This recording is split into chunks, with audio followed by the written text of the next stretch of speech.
Good morning, good morning, good morning, good morning, good morning, good morning, good morning, good morning, good morning, good morning. Why do we do the things we do? Hope you all are having a good morning. Hope you all are having a good week. I hope that you all are blessed, healthy, and prosperous. This is Mark the Silver Money Dude. I have a really good subject to talk about today. It's really a question. And the question is, what is the value of a human being in this system? I know I'm not the only one who wonders, what is it that this system and the people participating in it, what is it that they see you as an individual, as a person? And the answer to that is very simple.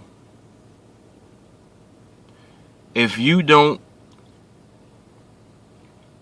not doing something that is contributing to the system remaining as is,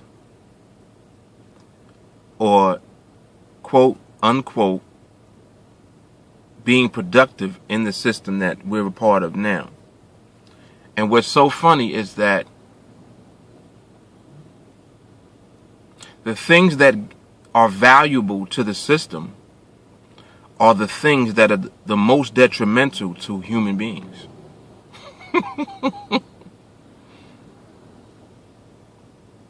Yesterday was a very good video talking about critical thinking.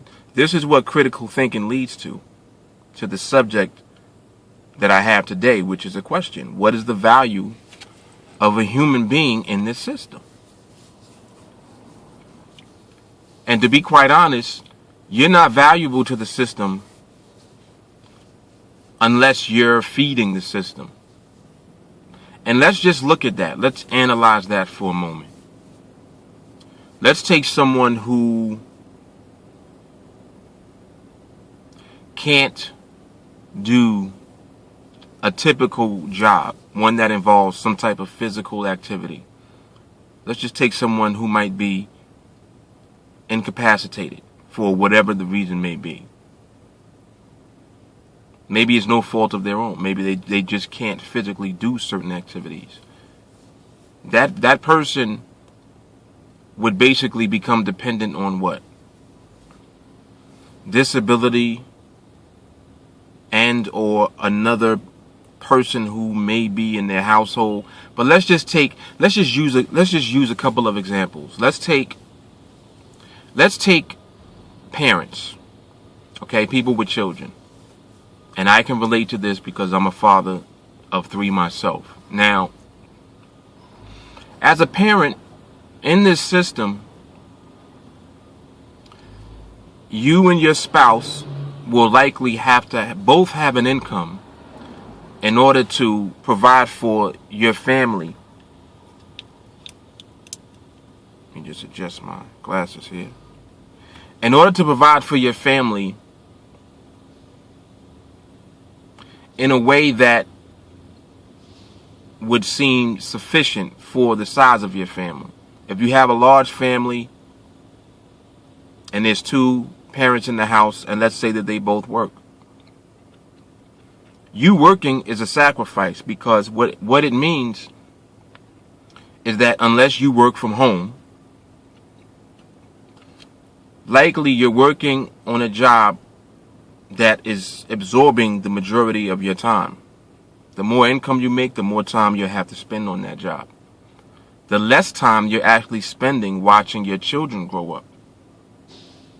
The less time you're spending watching your family grow and develop and create relationships together, because you're spending all of your time at work. So the values that we have as parents often get lost in the sauce because we're so busy We're too busy. We're busy, busy, busy, busy, busy. And what is it that we're busy doing? Most of the time, parents are just busy earning or making a living. This system prevents human beings from achieving the highest level of their potential. And I'm not sure if people realize it because they just grind every day. But you're spending the majority of your time functioning on some type of job in order to produce income. And many times that's the only reason that you are on that job. It's not because you like the job or you enjoy what you're doing. Some people do. Don't get me wrong. Some people do enjoy what they do for a living.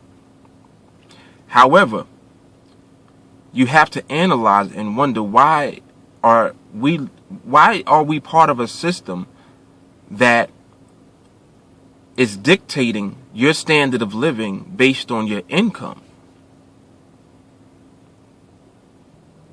So the value of you as a human being in this system is simply what can you do, right, to produce income to create a living for yourself and for your family.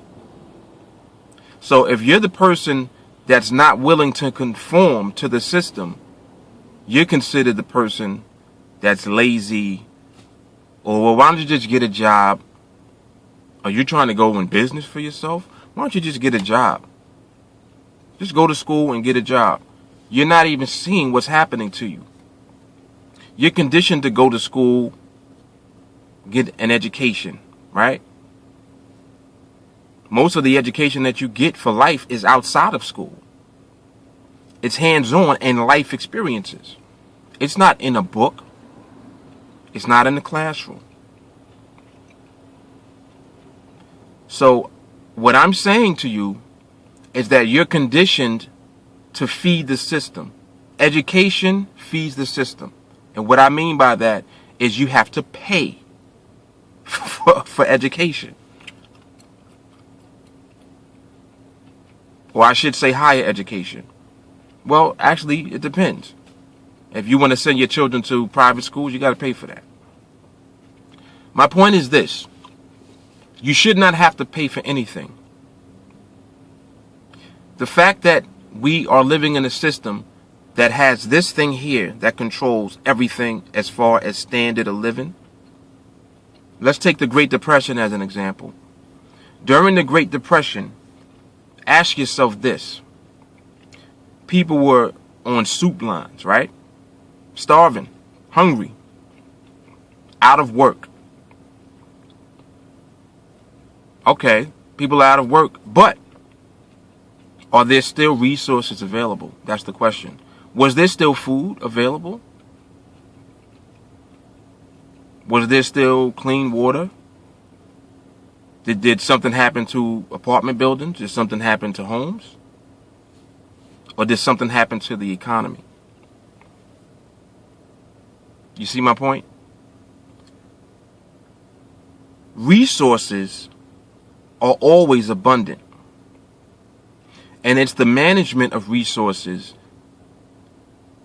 that creates sustainability within a society. So what we are doing and driving towards through Silver Money Takeover is controlling a what? A resource.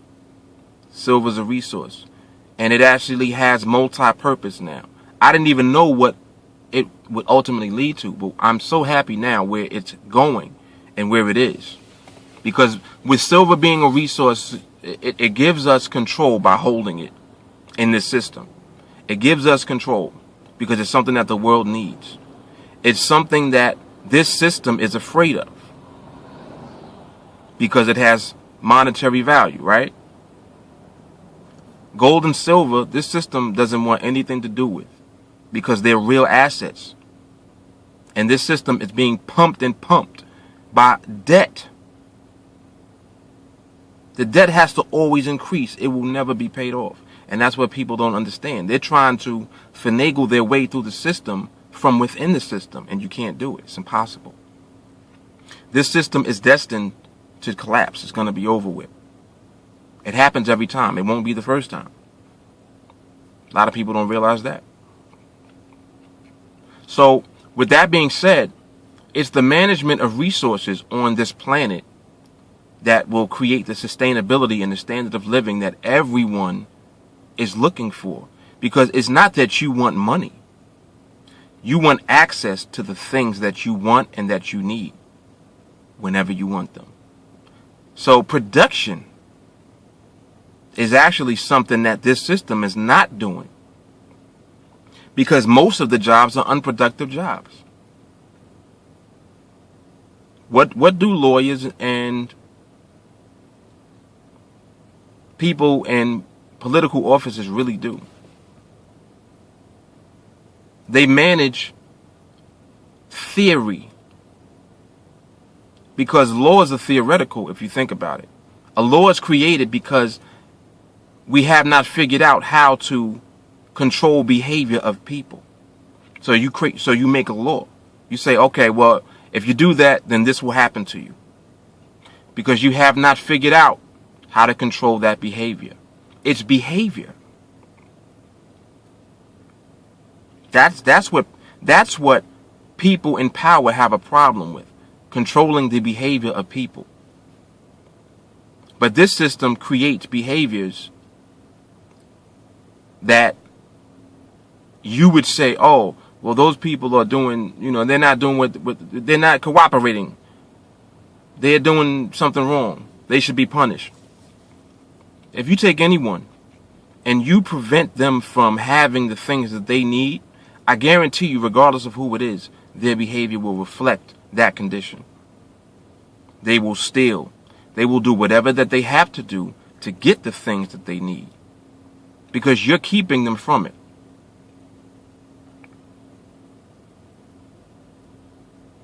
That's what this monetary system has created. It's just created these types of conditions all over the place within society. So we're working backwards by cooperating with a system like this. We should be moving forward and learning how to manage the resources of the planet, which are abundant. There's so many sources of energy. There's resources that we haven't even tapped into yet that can provide energy for this entire planet, that are on the planet. You got to do your research. There's something called geothermal. It's the power that comes from volcanoes. That's energy. And we have the technology to convert that energy into power that we use right now, without using any other source of power. No solar, no wind, no nothing. Just from the heat coming out of the earth. You guys have really got to get into the Venus Project information. Silver Money Takeover is in full support of the Venus Project. And when you watch the videos and look at the information, you'll understand why. I believe it's venusproject.com, if I'm not mistaken. I'll make sure that I get the correct website for you guys. But I'm gonna do some videos with Jock Fresco, touching on certain points. And a lot of these things I thought about just myself logically, even before I knew about the Venus Project. Just my common sense. I'm like, this doesn't make sense what I see every day. Especially living in New York City, living in a humongous metropolis with millions of people every day that you run into and see, and you see the behavior of people functioning in this system. Is crazy. People living homeless on the street. Thousands, millions of people walk right by them like they're not even there. It's crazy. So that's what we're about ending. Ending poverty and hunger. Ending classes. Getting rid of status. Human beings have to grow up. Many of the things that we're using is obsolete. Money is an obsolete idea. Something that keeps you chasing it like a rat in a cage. Like a hamster in a wheel. Just running. And you never get to where you're going. Because you're not going anywhere. That's what this debt-based monetary system is.